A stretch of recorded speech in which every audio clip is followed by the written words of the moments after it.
ये इतनी रफ्तार से धरती की ओर बढ़ रहा था कि हजारों जीव आग के इस दहकते गोले को देखकर पूरी तरह से अंधे हो चुके थे, लेकिन उसकी भयानक गर्मी को महसूस कर रहे थे। और पृथ्वी पर मनुष्य की उत्पत्ति कैसे हुई, या इंसानों का जन्म पृथ्वी पर कैसे हुआ, ऐसे बहुत से सवाल आपके मन में तो आते ही होंगे और आप इन सवालों का जवाब तलाश रहे होंगे।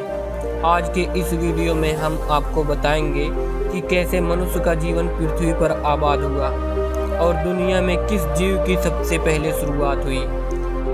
दोस्तों, ऐसी ही और वीडियो देखने के लिए सब्सक्राइब बटन को दबाकर बाजू वाले बेल आइकन पर क्लिक करके ऑल का ऑप्शन जरूर सिलेक्ट करें। वैज्ञानिकों के मुताबिक गहरे पानी से निकलते ज्वालामुखियों से कुछ सूक्ष्म जीवों का निर्माण हुआ और कुछ साल बाद ये जीव पानी में समूह बनाकर रहने लगे। आज से लगभग 250 करोड़ साल पहले धरती पर इन जीवों का निर्माण हुआ, जो जीने के लिए पानी के अंदर के खनिज पदार्थ और धूप का इस्तेमाल करते थे। और ये जीव वातावरण के अनुसार अपने आप को बदलते गए और हजारों साल बाद सूक्ष्म जीव समुद्री जीव बन चुके थे। और आज से लगभग 47 करोड़ साल पहले ये वो वक्त था जब समुद्री जीव समुद्र से बाहर निकल रहे थे और जमीनी जानवरों में परिवर्तित हो रहे थे। अब समुद्री जीव समुद्र से बाहर रहने लगे थे और वातावरण के अनुसार से उनके शरीर का रंग रूप बदल रहा था।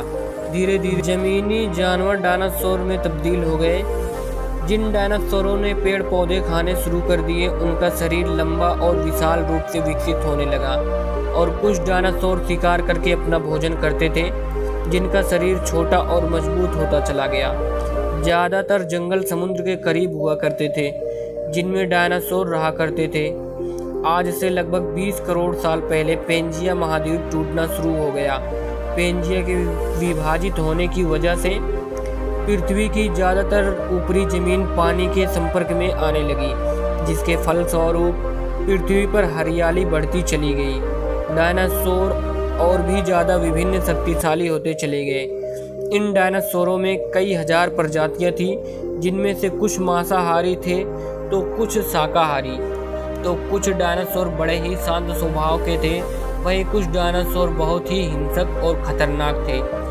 उस समय के सबसे विकसित जीव थे, जो धरती से लेकर आसमान तक राज किया करते थे। लेकिन अचानक एक घटना ने इनका नामो निशान मिटा दिया। आज से लगभग 6500 करोड़ साल पहले पृथ्वी की तरफ आज के माउंट एवरेस्ट से भी बड़ा, लगभग 4.5 लाख करोड़ किलो जितना बड़ा उल्कापिंड लगभग 80,000 किलोमीटर की रफ्तार से पृथ्वी की ओर बढ़ रहा था। और पृथ्वी के वायुमंडल में घुसते ही इसमें भयंकर आग लग गई। ये इतनी रफ्तार से धरती की ओर बढ़ रहा था कि सिर्फ 4 मिनट में इसने अटलांटिक महासागर को पार कर लिया था। इसकी चमक इतनी अधिक थी कि धरती पर टकराने से पहले ही हजारों जीव आग के इस दहकते गोले को देखकर पूरी तरह से अंधे हो चुके थे। ये जीव उस उल्का को देख नहीं पा रहे थे, लेकिन उसकी भयानक गर्मी को महसूस कर रहे थे। और कुछ ही मिनट में यह एस्टेरॉयड मैक्सिको के पास जमीन से टकराता है और लगभग 35,000 डिग्री सेल्सियस की ऊर्जा वाला एक भयंकर विस्फोट होता है। इस टकराव का विस्फोट आज के 10 परमाणु बम के बराबर था। ये विस्फोट इतना शक्तिशाली था कि उसके टकराते ही धरती की लाखों टन धातु अंतरिक्ष में चली गई। टकराव वाली जगह पर 180 किलोमीटर चौड़ा और 20 किलोमीटर गहरा गड्ढा हो गया। टकराव के कारण इस गड्ढे का सारा मेटल और पदार्थ आसमान में धूल के बादल बन गए। इस टकराव के कुछ मिनट बाद जमीनी टकराव की वजह से धरती के अंदर चारों ओर 11.1 इंटेंसिटी की भूकंप तरंगे उठने लगी और फिर समुद्र से एक के बाद एक सुनामी आती गई। और जो जीव विस्फोट से बचे वो सुनामी और भूकंप से मारे गए। अब दुनिया ने 90% प्रजातियों को अलविदा कह दिया और इन्हीं 90% प्रजातियों में से डायनासोर की भी प्रजातियां धरती से विलुप्त हो गई। और जो 10% जीव धरती पर बच गए उनमें से भी सिर्फ वही जीव जिंदा रह सके जिनका वजन 30 किलोग्राम से कम था।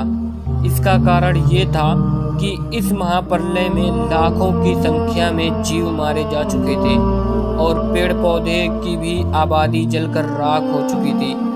लेकिन ये महाप्रलय किसी अन्य जीवों के लिए फायदेमंद साबित होने वाला था। डायनासोरों का अंत एक नई प्रजाति के लिए सुनहरा अवसर लेकर आया। ये प्रजातियां थी मैमल्स की, जो स्तनधारी जीव थे। इन्होंने खुद को इस महाविनाश से बचा लिया था और अधिक गर्मी से बचने के लिए ये जमीन के अंदर रहने लगे थे और जिंदा रहने के लिए इन्होंने सब कुछ खाना शुरू कर दिया। इस महाप्रलय के गुजरने के बाद धरती फिर से सामान हो गई। धरती की सतह पर फिर से हरियाली बढ़ने लगी और धरती पर जो सिर्फ 10% जीवों की प्रजातियां बच गई थी, उनमें अनुकूली विकरण के प्रक्रिया से बहुत सारी नई प्रजातियां जन्म लेने लगी। अब धीरे धीरे मैमल्स बंदरों में तब्दील हो रहे थे और जैसे जैसे समय बीतता गया और बंदरों को जंगलों में खाने की कमी होती गई, खाने की तलाश में इन बंदरों ने 2 पैरों से चलना शुरू कर दिया, जिसे उन्हें दूसरे जानवरों को शिकार करने में मदद मिलती थी। धीरे धीरे बंदर वानर में परिवर्तित हुए। खाने की तलाश में ये वानर धरती के दूसरे हिस्से में फैलने लगे और उनके शरीर का रंग रूप वहाँ के मौसम के अनुसार बदलता गया।